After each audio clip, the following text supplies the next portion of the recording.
Electricast.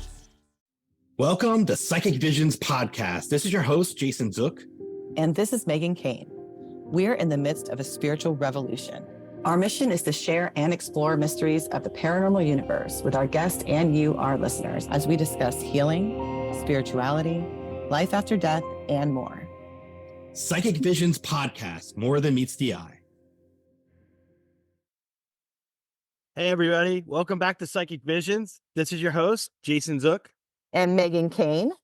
And we're so pleased to have you back. Megan, I can't believe we get to talk about one of my favorite topics today, mediumship and our ability to communicate with our deceased loved ones. I know this is something that we've been talking about for quite some time.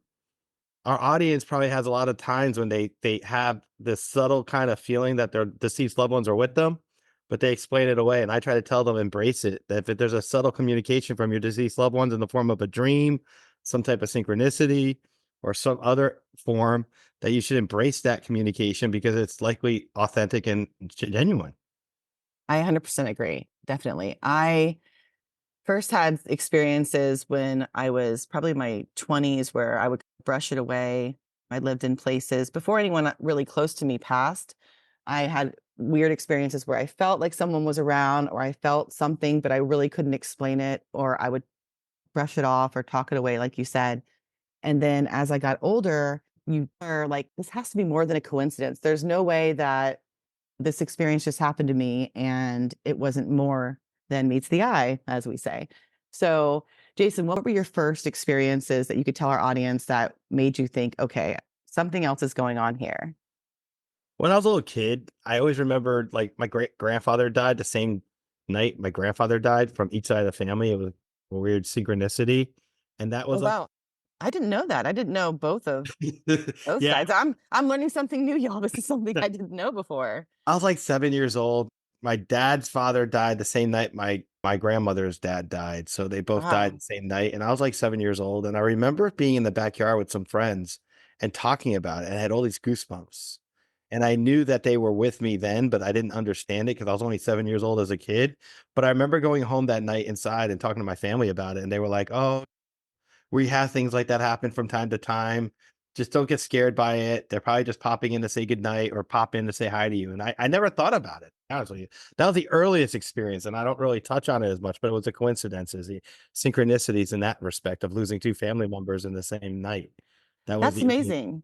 So they were encouraging, they acknowledged that as well for you. They didn't say, oh, you were just probably cold. They said, yeah, they acknowledged that you were probably feeling something. acknowledge it within the house, but you can't go outside the house to talk. Right. People are gonna think you're crazy. That was the words my grandmother used to say to me. Yeah.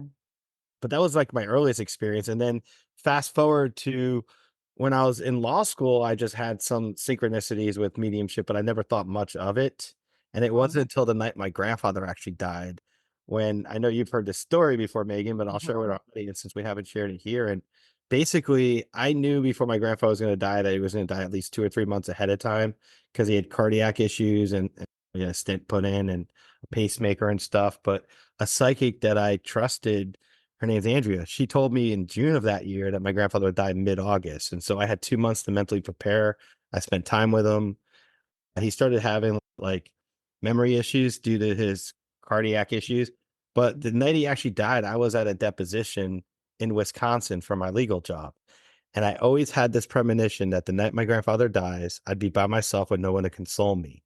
And that premonition was through college, law school, 7 or 8 years before my grandfather died. Every time I was around him, when I would leave, those are the words that would pop in my head as I'm driving back to my house from my grandparents. Oh, someday your grandfather's going to die and no one will be around you to console you. So I always had this fear, this apprehension about it. And I even remember telling a bunch of my close friends from college and high school about it. The night my grandfather actually died, I had seen him a day or two before. He had a major stroke in New Jersey. And my family encouraged me to go back to work. You can't stay here. You got to go back to work. So I go back to work, and you know me, Megan, pretty well. Living in Tampa, we have a lot of people around us all the time. So I come back to Tampa thinking I'm going to be here and then go back to New Jersey in a few days. And that's when my old job asked if I can go to Wisconsin to cover a deposition for my old boss. So I went to Wisconsin. I was up there and I called my mom because I got stuck up there. The weather made me stay overnight. And I called my mom at 8:07 p.m. And she called me back a few minutes later. She said, your grandfather just died. He just passed. And it was August 12th. And so what happened was I sat there in shock, and orbs of light came into the room and it lit it up. It reminds me of an old-fashioned Unsolved Mysteries Wait, were episode. you like laying down, or what were you doing in your No, room? good point. I fell into the bed, like sat on the bed. There were two Okay. beds. There was a double bed, and it was dark because it was, August 12th at this point at 8 o'clock Mhm. at night, and Central Standard Time. And the room got dark, and orbs of light just filled the room, and I felt this overwhelming flow of love just wash over Yes. me. Yes, I know that feeling. And my grandfather spoke to me, and he said, "Son, I love you. Don't worry about me. Go get some food for yourself. Don't ever grieve me. I'll always be with you. Don't ever shed a tear." And it was interesting because from that point on, I never cried. I still, 20 years later, have not cried once about my grandfather passing. And Wow. it was my first mediumship experience matched with that experience, because that's when I went to the Panera Bread, and my friend Tracy called me from high school. And that's the first time I told her about everything. And I knew she doubted me. And then I picked up on her grandmother right then and there. And from that experience, I told her something that only her and her grandmother knew. And then she dropped the phone, and I thought that was weird. And she went in the bathroom crying. And then her future husband asked me what I had said to her, because the phone was on the floor and he was picking the phone up. And he said, whatever you said to Tracy, she's in the bathroom crying right now. And then she comes back and she's like, how did you say that? Only my grandmother knew what that was. And it scared me that night. Right. I remember sleeping with the lights on for like 10 years. Yeah, that's definitely part of, I think, the experience when you're going through a spiritual awakening. There's definitely fear associated in the beginning, 100%, because it's something you've been told is sometimes some of us were told it wasn't real, maybe not you, but some of us were told we weren't seeing what we were seeing, we weren't feeling what we were feeling, and it was our imagination.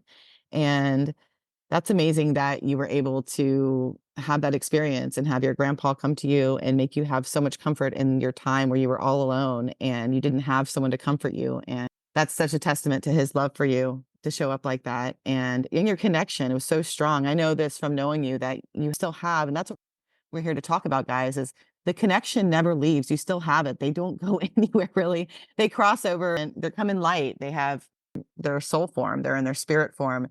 And again, this is just earth. Life is an experience. We come and we learn and we love, and then we go back to our true form. I do believe that we keep that connection still.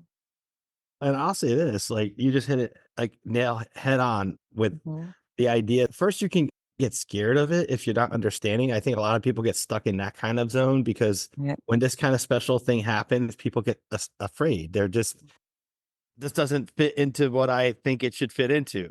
And I will tell you that I feel like my grandparents pretty well at this point, for Definitely. being best friends with me for 8 years. Yeah, And your yet you grandma's never come through met a few them. times. Yeah. You never met them when they were alive. You got to know them since we're close. And Right. it's interesting because they will make themselves known rather Right. prevalently. And when you have another best friend who's also a psychic, it's like stereo sound mediumship. I feel like we get both sides of that. No, my people, you've met my people too from the other side. So like, That's we're what on first name basis with a lot of my friends and family who've crossed over. We're on like Jason's on like first name basis with them. Not doesn't call them like their relation to me. Like, oh, your uncle, your cousin. It's like a first name is kind of, Paul, yeah. somebody's Paul name that is, you're close yeah, with. he's definitely looking out for me. I know that when I was little, I sensed things. I know I saw things too, because I would see like things in my closet or like eyes looking at me, but I would really talk myself out of it. It was more like feeling a presence. I didn't know if it was good or bad back then. I really couldn't tell the difference. I just knew there was like an energy in the room with me. And I would create these rituals that I didn't even know they were self-taught. I would have to have all of my stuffed animals surrounding me, and they had to be facing out. Like my bed was against the wall. So the exposed like area had stuffed animals. They all had to be facing outwards, like their eyes facing out, and they had to touch, like their arms had to touch. And it was like a barrier of stuffed animals I would put around me to fall asleep, because I felt like the stuffed animals would protect me from whatever I was sensing and feeling. So I always had this like army of stuffed animals around me to protect me. I realize now what I was doing, and I was just trying to cope and come up with my own rituals. And they did help. They really did help. Like your prayers, your rituals, things you do, depending on what you practice. If you're a spiritualist or if you practice some religion, there's a lot of different ways people have found to help them through that. So anyway, that was my little ritual, but I didn't really see a lot like after that. Like it was more like my teenage years, I would feel stuff. But I remember saying things to people like when my door would open as a kid to my bedroom, I would make things, I thought I was making things up. I would say to my friends, like, oh, that's my grandpa. That's my grandpa. But as far as I knew, my grandpa was alive because I had two grandpas when I was little. And I didn't know about my mother's deceased, like biological dad. So sure enough, I was always claiming this grandpa around me. And he was there. It was an actual grandpa that I was like feeling Love and picking that. up on. Yeah. So lo and behold, like years later, I had been going through, there's a lot of information here, guys, we'll catch up on. But years later, I'm going through this spiritual awakening. I've been having poltergeist, I would say more like poltergeist type experiences in my home where things were moving and I was hearing my name shouted. I would have some clear audience or some things like literally moving in my house without people there. So I had some really wild things happening that were opening up my paradigm, so to speak. I was really like opening up my mind and being open to things that I didn't think existed. So one night I was with one of my exes who could see spirits. He could see spirits all the time and I could feel them. And that's when I started realizing, oh my gosh, the tap I'm feeling or that brush of air that went by, the things that I blamed on the AC or twitching or something like that, I would blame on I would just explain it away. I started finding out, oh my gosh, like he's seeing something. I would feel a tap on my shoulder and he would be like, someone's tapping your shoulder. And I'd look at him like, oh my God, that expanded me. So basically after that, this is when I saw my grandpa for the first time. I had moved back to Florida with this guy, my ex, and he was seeing like scarier things. He saw different things. Like I had more positive experiences. Of course, I had those like dreams that I went through where I was like fighting dark energy in my 20s, but he was like a kind of a darker energy. I think that's why we're not together. But anyway, so he was there and I was feeling scared. Like you were at one point, I had a lot of fear associated with the nighttime and the dark and the unknown at that stage of my life, like 24 or so. So one night I woke up and there's a presence sitting on my bed and he was on the left side of me. He was sitting on my bed and he was just staring at me and it woke me up. And it was the first time I had ever seen a full on apparition. And it was how a lot of people describe seeing their loved ones when they come in a full apparition. He was in a light blue tent and I could see all his features. He was just a little bit see-through and he was just sitting on my bed, smiling at me. And that love you talked about, Jason, when you talked about that love you felt from your grandpa when he came in that pure form, because it's not tainted by whatever we have here on earth, whatever energies we have here. It's just such a pure form of love and energy. And that's what they come through in. It washed over my body like I had never experienced. It was one of the most profound experiences I felt energetically. And it washed over my body at this love. And I just felt in my entire being, grandpa, over and over again. I heard it. I felt it. I saw it. I knew it with all of my clairs. This is my grandpa. And it was so confusing to me because at this point I had known my mom's dad passed when she was younger, but I was still not registering that. I was still trying to find at this point my grandpa who had passed over, who had dark hair and like green eyes. And I didn't see him in this person he looked like he was in his late 20s, early 30s, very young. But I knew he was my grandpa and he had blonde hair and blue eyes. I can tell he was light featured. And he was just telling me how much he loved me. I could just feel how much he loved me and that he wanted me to know he was my grandpa. And I was just staring at him in awe and studying his features and like, wait, this isn't Grandpa Kane. Grandpa Lee is still alive. And I was like, what is it, a great grandpa? I just didn't know. I just knew it meant grandpa. And so I got to stare at him for at least 60 seconds, guys, which is a very long time to study like a spirit. And I went to go wake up my ex. I wanted him to witness it. I wanted him to see this. So I go to turn real quick and wake him up. And I look back and he's gone. And I was like, no, I guess he didn't want my ex to see him. But it was the most profound, amazing experience. And I called my mom the next morning and I was like, Mom, oh my God, there was this guy sitting on my bed last night. I felt grandpa. This is what he looked like. And she said, Megan, you just described my dad to a T. I'm going to send you a picture.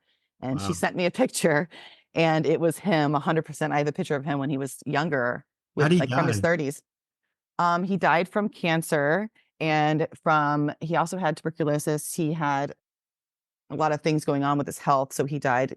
He had drinking problems. So he had a That lot was of when your issues. mom was younger too? Yeah, she was younger when he died and they didn't really have a relationship. My grandfather, who was her stepdad, stepped in her teenage years and just became her dad. He was really the father that she needed in this life. And it was really profound that he was protecting me and I felt his protection and his love and he wanted me to know him. So I did seek out later in life, like 4 years later, I did talk to a medium, my first mediumship experience. And all I said was, there was a man once sitting on my bed. Can you explain that to me? I didn't tell her what it was or who it was. And she said, grandfather, mother's side. And then she described him and said, he's standing behind you. And I was like, wow. So that was my first. Powerful though. You can't even explain it with words really, because I feel like No. we can try to explain and say love washed over us and orbs of Yeah. unless someone's actually experiencing it themselves, they're not gonna understand it Yeah. like we do. No. It's something that was one time, y'all. Like that was the one. I've had amazing experiences talking to other people's loved ones who's come through, but to see a full apparition, like I've seen mist, I've seen orbs, I've seen like little things, but a full on like person in front of me that's like in a blue tent and see through, that was unreal, so amazing. And I'm so excited I got to experience that. So when I hear other people describe their experience so similar, it's such a confirmation for me. And it almost brings me back to that moment. Even you talking about your grandpa, even though you experienced him in a visually different way, that feeling, that love is, oh my God, it's like my husband, the way he looked at me on our wedding day times a million. Like I can't even explain the love. I don't think I've ever felt love on this plane ever.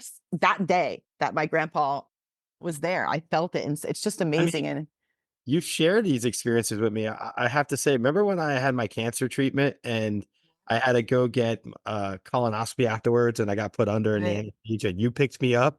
And I Mm-hmm. remember I came out of it and I was all like, oh my God, I just saw my grandfather in the garden with my family and I got to call my mom. And you witnessed me calling my mom that day and how we realized my mom had said a prayer for 60 days when I was going through cancer, the reality of it before my surgery.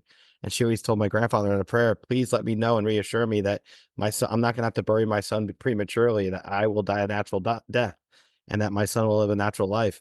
And it was funny because that's the message he told me to come back and tell my mom about. And I remember you were Wow. with that Yeah. in the car with us as we were as you were Mm-hmm. driving me back from that one particular medical procedure. Mm-hmm. Go ahead. What were you gonna say? I'm sorry. No, it's just I remember that day and it was such an amazing day because I also had a feeling you were going to have some type of, I think we both did. We both knew you were going to have some type of experience and some kind of message at least because it was scary. It was cancer. Cancer is scary for those of you out there everyone has been touched. Someone they know or love has been touched by cancer. And it's a scary thing to have to go through. And that is why we're here to help you guys with these kind of topics because there is no such thing as death. Cancer literally just, we're all going to die. It just takes you out a little bit earlier sometimes. And sometimes it's not your time. Like it wasn't Jason's time this time. But when they do cross over, there's always a connection. You can always communicate. And guys, we all have these abilities. This isn't just something that's been bestowed upon Jason or I. It's just that we've tapped in and that we've learned how to recognize it and not brush it off the way a lot of people have. Jay? Correct. I think too many people are in doubt about it. And Mhm. from my vantage point, I love that you're a medium. I love that you're psychic because it's like a reflection. I could look in the mirror and be like, Megan, what do you get about this experience? And then all of a sudden you're like, I pick it up. I pick it, and you're picking up the same things I pick up. It's we're geolocating our own spiritual experiences together through our own abilities. I don't Right. know many people that can do that on a regular basis. Mhm. I think we should It's so all important. Everybody should have a spiritual friend or someone who they can speak to about these kind of topics if you don't. And where do you find people who are like-minded or people who have at that? a wedding, Well, that's where we met. at a table. But I actually prayed about meeting you. So I manifested you at my I did the table. same. But yeah, you were praying for a friend like me, and I was praying for a friend like you and to meet you specifically. So it worked out for us. But I feel like go to your local spiritual shops, like my store, Royal Susie in Tampa. We have get-togethers at least once a month where people just make so many friends. I know you've met a lot of people through my store. I've met a lot of people. And you go to places like that, maybe go to meetups or to drum Nature. circles, nature, like definitely you can meet people in yoga, different activities where you can find people that who are curious if they're not already diving in deep into the metaphysical community and the things that can really make your life so much better by tapping into this stuff. There's a lot of spiritual communities for a lot of cities that are out there. And I think Mhm. if you live in an area where you can connect to something like that, you should try to explore it and find out more about it. Because I will tell you from a personal perspective, for about 10 years, I did this by myself. It's better when you feel connected to people around you who can support you and Same. explore Yes. your ability. Yeah, it was just me and back then Barnes and Noble, and because there wasn't a lot of metaphysical stores back then, and Barnes and Noble and libraries, I would find people actually in the book aisle. One time I was in Vegas, I was working in Vegas at the Rio, and I was a young poor kid. I didn't have any money, so I spent my days in Barnes and Noble because I could buy like a Starbucks and hang out there the whole day in the air conditioning because Vegas is so hot. And I would just read all the metaphysical books I could for free because I couldn't afford to buy them. So I would sit in there and read the books, and I would always meet people in the aisle. And then that's where I would find a lot of like-minded people as well. And one time specifically, this is a funny story. I was walking in the aisle and this woman dropped all her tarot cards at my feet. And this was probably like, I had been given tarot cards earlier in life, but I never really used them, as some of our listeners know. I had some random tarot readings my dad would take me, but this was like the first time like outside of their setting where I went their cafe or their psychic shop. Like this is out in public. So she drops her tarot cards at my feet and I go to pick them up for her because I'm Southern. I got to help her out. So I go down and I help her start picking up her cards and I hand them to her and she says, "Thank you." And then as I get up to go, she says, "Excuse me, I actually did that on purpose." And I said, "What?" And she said, "My spirit guides told me to drop my cards at your feet to start a conversation with you. And they knew you would do that." And I was like, "What?" No, so this is my first time meeting like one of these like people like me. Back then I called them weirdos. Now I'm one of the weirdos. But I was like, man, I always attract these like strange people. I was always attracting these like psychics and people who talk to God. And I was like, why do I attract these people? I didn't get it. So this is before the internet and you would seek them. God would send you people to help you on your way. It was wild. So I was always sent people they were giving me messages all the time. So this person said, "My guides wanted me to talk to you. You're really intuitive and you need to work on your gift." And all this other stuff. And she gave me a free reading. They're telling me to do a free astrology chart and reading for you. And she didn't charge me a thing. She did. She's wrote me this whole thing and she knew a lot about my life. And she actually did one on my friend who was there with me that day as well. But I feel like spirit does send you people too. Like we were sent to each other to help each other with our spiritual growth and understanding what's happening to us. I'll say this. Interestingly, I was thinking as you were telling that, I agree with you. And I remember you telling me that story. And the first time I heard it, I was like, oh my God, someone actually threw tarot cards at your feet. I was thinking back Right. to movies as a kid when I grew up in the 80s. What were my first point of reference being a medium? Don't go watch Poltergeist Oh my when you're a goodness. little kid. Or Yeah. like The Sixth Sense was all right. But from point of That's reference cute. in the 80s, it's a scary experience trying to be medium. Oh Back, yeah, heck yeah, that's like the Ouija board movies that came out. I love my Ouija board, and then all the movies came out, and my sister's like, "Burn it in the dumpster, take have you it ever seen 5 miles Witchboard? away." No, I Witchboard, haven't. I saw that. It is a 80s movie that's about a Ouija board. And it's a funny movie. It might have. It was one of those movies. I was born in '83, so I was young when it was all happening. I remember my sisters taking away the Ouija boards. "They're the devil, take them away." I had personally had good experiences with it. I'm gonna tell you guys a funny story about the Ouija board. And Jason, I don't know if I think I've told you this one. I was playing with my Ouija board when I was little. I was in elementary. I don't really remember what grade. And I think I was probably about 8. And I was in the back room with my next door neighbor, and we would play the Ouija board and just sometimes get goofy things, nothing like profound. But one day I had the intention, where is my dog? My Rottweiler had run away. And I had no idea where my Rottweiler was. I went to the Ouija board and I was like, with my friend Steven, and I was like, "Do you know where my dog is? Do you know where Zeus is?" And it goes to yes. And I'm like, "Oh, great. Where's Zeus?" And it says, it says Edavis. And I lived off West Davis and it said E Davis. So I was like, oh, East Davis. Got it. So I said, is it East Davis? And it goes to yes. And I said, okay, where on East Davis? And I swear on everything, my business, my life, my mom, my dad, my husband, everybody, this happened. So then it goes to SHOPS, shops. It's spelled out shops. And I was like, okay, so we have some shops on the island. There's a little plaza. Store. Yeah, the stores. So it said shops, but it's spelled out shops, SHOPS. And so I was like, oh, it's at the shops. Awesome. Boom, going. So I get up, I'm all excited. I 100% believe it. I'd never seen it move so fast. And me and Stephen were like, we didn't do it. Like, it has to be the truth. So I run and get my sister, who's 16. She's 8 years older. And I'm like, Rory, take me to the shops, please. Zeus is there. And she's, what do you mean Zeus is at the shops and at the plaza? And I said, the Ouija board told me that Zeus is at the plaza. And she's like laughing at me. And she's like, I'm not taking you up there because the Ouija board said it's there. And I was like, Rory, please. And I begged her, please. And she's okay, fine. So she takes me up there. We drive in her little Dodge and we go up and it's maybe 7 blocks, 8 blocks but away. We go to the other side of the island and we turn left on East Davis. We go up 2 blocks. We pull up and sure enough, the very first plaza on the right was a hardware store back then. And he was tied up to the front pole on a leash, which it wasn't even our leash. He was tied to the front pole of the store. And I was like flipping. I was like, oh my God, Rory, he's there. Oh my God. So Rory's like, no way. She's like, I'm going inside to talk to the owner, to talk to the employees. She's like, grab Zeus and put him in our car. And I said, okay.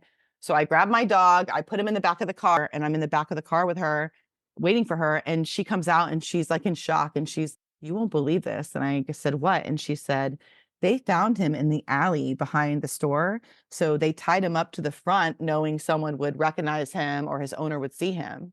And that was just another huge It must have experience. blew your mind. It must blow your It mind. really did. I remember telling that story like around Halloween time in middle school. Like I remember my first time getting to tell that story, like having an opportunity to tell it. We were in math class and we were all telling our ghost stories or campfire type stories, like haunted stories we knew. And I was like, I have a real one. And I even remember telling that story to my class and being like, what the hell? I'm not a big Ouija board just because I feel like after watching movies from the 80s, like Witchboard, You have too much shows all fear. these- yeah, it could create fear Yeah. in people. And But I think you it's can an call amazing that. story. That's an amazing story. Right. And to find just having the opportunity of finding Zeus And or do that. from a Ouija board, it was crazy. So I also believe that also your intention, I think when you have fear, you can invite fear sometimes too to those type of topics, and you can invite that energy in as well when you are thinking that way. So guys, if you are in a fear-based situation or you are fear-based, maybe the Ouija board isn't the way to go, but you definitely want to be comfortable when you're tapping into that stuff for sure. But I was not scared at that point. And I think that's why I wasn't asking like, when am I going to die? Oh yeah, no. When kids I'll say ask this. those kind of questions, of course, you're not going to want to hear the answer, whether it's in 5 years or 50 years. I think what you pointed to with that story is a good example where the spiritual can guide us, regardless if it comes from a Ouija board or from our own internal point of reference. You were able to find Zeus and locate Zeus when you were on Davis Island. And Davis Island is 8 miles. It's a big island. It's a series of islands, if I recall correctly. You had like GPS for your dog there and your furry loved one at the time. It's awesome. You could do that. I want to ask you this. When you're looking at all the stuff and we're talking about mediumship in this episode, someone's like trying to listen right now and they're saying, I don't get that. I'm not on the same level you guys are at. You guys are talking about these experiences that come through either dreams or some other messaging. And for someone who doesn't have the connection to be able to see their own deceased loved ones or pick up their message, but they're grieving profoundly. Like I would like us to touch on that for a minute, because I think as we wrap up our episode, it's important for us to let our audience know that first off, my goal with this episode is to tell them all mediums on the inside, whether or not we realize it. And secondly, because our deceased loved ones are so strongly connected to us, that love connects us in such a way that when they communicate, it's not something that's strange or scary or odd. It's a natural occurrence. Right. And sometimes it comes through in your own thought where you don't even realize you're being guided. And I can give you guys an example of that. I was one time later in my life, in my late 20s, I was having trouble with my room. I had a really tiny bungalow house and I didn't fit the furniture. The furniture just didn't fit no matter what I did. So I was really upset and just trying, and I was feeling sorry for myself that my grandmother and my aunt weren't here to help me because they were the big designers in the family. They always had the most beautiful things and knew where to put things. So I was trying to figure it out and I was upset and I was like, oh, Grandma, Aunt Marie, I wish you were here. I really need help. Like, I can't figure out where to put anything. And then I was just upset with myself and I stood in my doorway looking at my room. And all of a sudden, this feeling just came over me of like calmness. And it was like, you know what, just push everything to a corner. And I thought that was myself saying that. I thought I was just telling myself, just push everything to a corner because you can't see where everything goes. So I figured it just meant push everything to a corner, get it out of the way so you can take a step back and see where things should go. So I did that. So I pushed everything to a corner. I pushed my vanity into the left corner. I pushed my bed at a weird angle to where it was like poking, like not against the wall, but coming at an angle where there was like empty space in the corner. And then I pushed the dresser to the other corner. And I took a step back to be like, okay, where should things go? And I was like, oh, this looks amazing. This is where everything should go. And I was like, this is the most room I've ever had. This looks so great. So I was like, going on my way. And I was actually going to see a medium that day because one of my friend's mom had died and I was taking her to make her feel better. That day I went with her to this group. It was a group thing like we do where it's group reading. So I was just going to sit in the crowd and I wasn't expecting to get read because at this point I had such a strong relationship, I thought, with the other side. And sure enough, I was sitting in that room and my friend's mom came through, of course. And then I was the very last person. And other things came up this day we'll talk about on another show. But this specific message that came through on that day was, hey, are you moving? And I was like, no. She's, were you moving furniture? And I was like, yes. And she's, did you ask for help? And I was, huh? Yeah, you did. And she says, they're saying they helped you. And it was like this aha moment. Oh my God, that was them. They're the ones who said, push everything to a corner. And I literally, y'all, I thought it was my own thoughts. Sometimes it's not going to be this bellowing voice of your grandmother, push everything to a corner. Like, it's not going to be like that. Sometimes it's very subtle and it's a knowing, and they're so close to you. They're so close to your energy and your presence, and they're so part of who you are now that it just comes in a subtle knowing. So it was my grandmother and my mother giving me that subtle push everything to a corner. And it was this peaceful feeling that, and guys, as a medium, and here I am 9 years into my journey, it still didn't click. That was a mediumship experience. It still hadn't clicked. That was part of my mediumship development. So you guys are already having experiences and you don't know it. I promise you. It's just having those confirmations or praying for it and having it happen. It does happen. I love that story because it's such a strong example of where when you're in the middle of your own thoughts and then your loved ones or your deceased loved ones can pop in your mind and tell you something. And if you're not paying attention to it, you're not going to catch it. But because you and I are so sensitive through our prior experiences and studying up on this stuff, we're aware of it. And I just want to bring up one moment when you really blew my mind, and you're probably going to know what I mean when I say this: sunflowers and Martha. Yeah. I remember, and I have to, because Megan, my profound love for you is my best friend, but that time you came over my place in my condo and I was sitting there and you channeled Martha, my grandmother, to the T on such a level. And it's probably when I read people that I was looking at you like you described the house I grew up in as a kid, from the front vestibule through the entire house, room by room. You were picking up things, and then all of a sudden, as we were talking, my television was on, like, where it was playing music only, and it had screensavers. It had it was tulips, I should say. I said tulips. That's what we were correct. Yeah, tulips came on. I was like, tulips, and all of a sudden it came on the TV too. All the tulips came on the TV in Synchronicity, and that was the one thing my grandmother always said to me as when I was a child. I wish I could go to Holland and see the tulips. Your grandfather went there in World War II, but he would never take me. And then literally you're channeling her and then all that. And then I said tulips, and then it came on, and it was like confirmation. That was like wild. I was blown away. Yeah, that actually was one of, sometimes when I wasn't even trying to channel, we were just hanging out. And then I was having judgment on what was like having judgment. I think we were drinking and something was like, I was feeling judgment on us. I was like, why do I have That's this my judgment? Grandmother. Yes. Judgment to the T. And then I was like, wait. And then that's when she started coming through. First, it came through in like the slight judginess of us. What's happening? That was so funny. I love it. I think part of this, and we can reflect on this episode, is everyone has their own unique journey. Hmm. And a lot of times we got to get out of our own way when it comes to understanding our own mediumship abilities. You can't overanalyze the things in such a way where you're like denying it. You're not gonna follow through. It's gonna block you. But if you allow it to free flow and understand it's not scary, don't come at it from a place of fear Mm-mm. and welcome it when it flows. Like when you were doing stuff that day, I was sitting there in awe, like, wow. How did you just pick up on Martha? I haven't talked to her since Yeah. 1907. You're Right. picking up on her crystal clear right there. It was Hmm. powerful. That was like, but the very first time you picked up on Paul for me, I was, yeah, I was taking Jason out to go see my mother-in-law.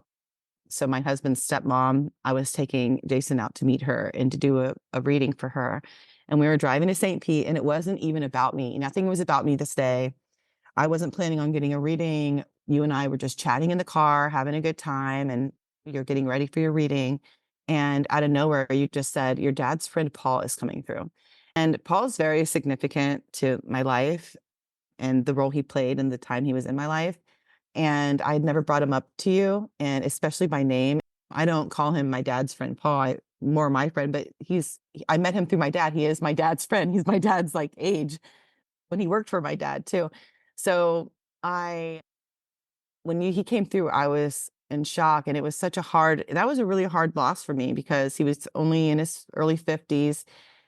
With the other people I knew, they were sick or they were older and or had cancer. I knew people who had died of illnesses, but this was the first time I had lost someone who just died in their sleep, and I wasn't expecting it. It was such a hard loss for me. It was just so healing that he was able to come through, and the messages. You actually brought up a play that I had forgotten about. You said he watched you in a play when you were little, and I didn't even register that he was there, but of course he would have been there because my best friend Michael was his nephew and was in my grade, and he was also in the play. But you brought up the exact play and even the poem. You said you talked about the weather and rain, and I had a poem, and I even remember the poem, like raindrops come in many sizes. Da, da, da. I remember, like, I remember the poem and everything, and I hadn't remembered it till you brought it up. And there's a whole video of me somewhere on a VHS, somewhere in my mom's attic, I'm sure, of this play. But that it's so healing, y'all, and it's amazing when you have the experiences yourself, or when you could talk to someone who can give you those confirmations. And when you have those dreams, don't brush them off. I 100% believe all of my dreams with my loved ones are visitations. That's not a coincidence. That's Oh, not your imagination. I was gonna say, how often do we call each other and say, "Oh, I had this dream last night." I talk about my grandfather usually. You'll talk about Paul, or we'll have dreams with each other. Like, Hmm. and I Yeah, know that's just a part of our reality that we haven't really right. tapped any understanding of what our dreams are all about and why they exist. But Hmm. that could be a whole other episode. Yeah, we'll do it. We'll do it with dreams for sure, because I can talk about my visitations from people who crossed over, people who died from suicide, and different messages I've received from my friends who've died in different ways. I always knew which ones were going to visit me too. Like I always said, this person's going to come and talk to me and visit me this week. I always knew. And that was, again, before I was as confident as I am now. It's just like those little knowings, y'all. Pay attention to that. And if you can journal it, the best thing to do is journal, because a lot of these experiences I didn't journal, and it takes Jason bringing them up to trigger a memory. And I'm like, oh my gosh, that did happen. So if you're having experiences, whether they're subtle or huge, write them down, because they all make sense later. There's a lot of those experiences that you're having that the puzzle pieces will start fitting together, and you'll have some explanations for some of the wild things. And Jason, I'd also like to do an episode of the unexplained things even I can't explain, because there are some things that have happened in our reality that even we can't explain. And we're like, why did that happen? What is happening? Because I'd like to talk about that too, because I have a few experiences like that too, that maybe the guest or maybe a guest or our audience can help me answer. I would love. I think part of this is just the fact that we can have a platform to talk about it. Our You know, ability to talk about this now and know that we'll put this out there and we're not afraid to be judged by it. We are who we are, mm-mm, authentic. We're in our authentic selves. We know about mediumship, mm-mm, comfortable with spiritual stuff. And the difference between us and our deceased loved ones on the other side is the thinnest veil that exists when we're mm-hmm, asleep. So if anyone picks up on dreams from their loved ones and whatnot, mm-hmm. it's there for a reason, guys. Definitely don't be afraid of what people think or judgment. I surely am not, because I guarantee you, all the stuff I've talked about the last 20 years, most of the people have come up to me and been like, oh my God, you were right. I had an experience. Or you said this and this happened. any of that went out the door. Probably my late 20s is when I stopped giving a hoot about what other people think. As far as like relating it with my business, I did come out of the spiritual closet maybe like 7, 8 years ago, 100%, and then maybe 4. There's certain things, but I You shook definitely me out feel, of mine. yeah, you feel so much better living in your authenticity and being who you truly are. You're going to attract people who love you and people who don't want, oh, bye, enjoy your Bye. life. Have a good time. Like, I wish you the best. And I send you all the love in the world. And I'll see you on the other side where you could be like, girl, you were right. We're all here. That's my conclusion to today. I appreciate that. No, and listen, I think part of it is to not have the fear anymore and allow yourself to just embrace the experience that we're all on a spiritual journey and that we're at different stages of that journey in our lives. Like when I met you in 2016 at that wedding that day at that table, I wasn't where I am now. And I think part of that is you were the catalyst to help me elevate myself past where I was at the time to accept where I'm going. And that's why we're where we are now. And I think the journey we're on together, I'm just grateful for it. And I'm glad that we can record our conversations and our experiences so that other people who may not be around other spiritual friends can connect to us. And I think that's a big part of this. And we're here to help you guys. And we actually have a big announcement coming up on one of our future shows. We're going to be announcing. We're really excited. And it will be an opportunity for you guys to meet us and to come try and experience and develop some of your skills yourself. So we're going to be talking about that here soon too. I'm glad that we had this opportunity to have this conversation and to really share these experiences. I think everybody be steadfast in your journey and understand that this stuff may not be understood so easily at first, but as you get into it more and more, you'll be more comfortable with it. And that's my suggestion. And the more you practice, the more you dive into it, the more you'll get. Guys, thank you so much for tuning into this episode. Until next time. Thanks again. Thanks for listening. We're your hosts, Megan and Jason, and we'll see you next time on Psychic Visions. Thanks, guys. Thank you for listening. Don't forget to follow Psychic Visions Podcast on Instagram. Psychic Visions Podcast is a production of Electricast Media.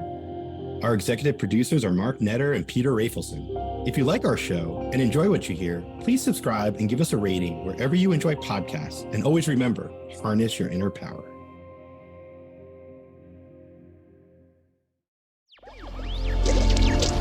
Electricast. Welcome to the Candle Power Hour.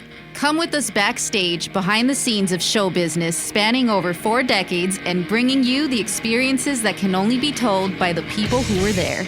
Our guests are from the A-list, the F-list, and everyone in between. Get set for some of the most insane, hilarious, and inspiring stories you will ever hear. I'm Mercury. And I'm Diego. Your host for the Candle Power Hour. Hey there, fabulous souls. I'm Stephanie Baklaan. And I'm Eden Alpert. And we're the hosts of the brand new podcast, Unapologetically Fab. Get ready to join us on an amazing and real journey as we dive into life after 40 and own it. We're all about changing the narrative, leaning into who you are, and living a life by your own design. Join us as we embrace life unapologetically and redefine success. This is Unapologetically Fab, an Electricast production. See you there. Electricast.